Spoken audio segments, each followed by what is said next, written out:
Kani kedai ke Batisi TV, bat pidang pet ya ke kubur baman kasni, belawan rasa pi da ke rupa, ringkat bat ke Orange Nissan, lom sokpo near Fire Brigade Shillong. New Nissan Kicks. Bookings open now.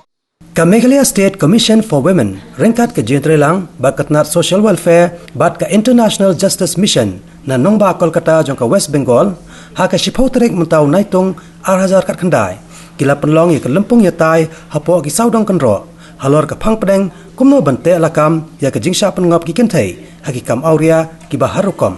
Ya kani ke jingetai, la maj pang do Menteri Sarkar, jela uba kami ya ketnat social welfare, uba kerman cela, uba lalong kongsan hakani ke jingelang, ringkat ke jingan lang, ke chairperson, jong ke Meghalaya State Commission for Women, ikong Thailand Panbo, ke chairperson jong ke Meghalaya State Commission for Protection of Child Rights, ikong Mina Kharkongor, u Director of Operations, ke International Justice Mission Kolkata u Saji Philip ki head officer katnat pulet na ka East Khas Hills District but West Gent Hills District but ki professor kumjo ki samla pulia na ki college ba per ki ba nakani ganong ba Shillong hakani ke jelang u ba kermen chela ula pelat pai baru ya ka documentary film bala penmi da ka Meghalaya State Commission for Women bala ai kerteng In the Shadows Voices of Victims of Human Trafficking.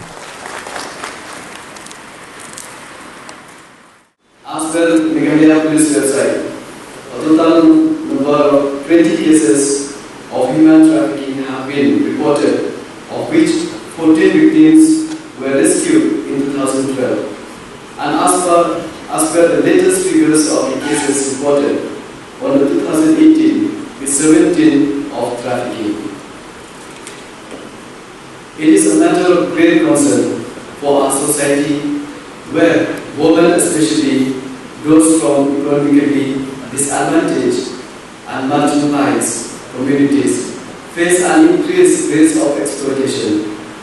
Perception of gender's inequality fueled by others' discriminatory practices makes them more vulnerable to exploitation and abuse as well as trafficking. The time is here to put a stop to this heinous practice once and for all. The involvement of all important stakeholders, including family, in the key factor. As parents, they should be fully aware and alert on the movement of their children outside their homes and to be vigilant on the kind of work and activities they are engaged in.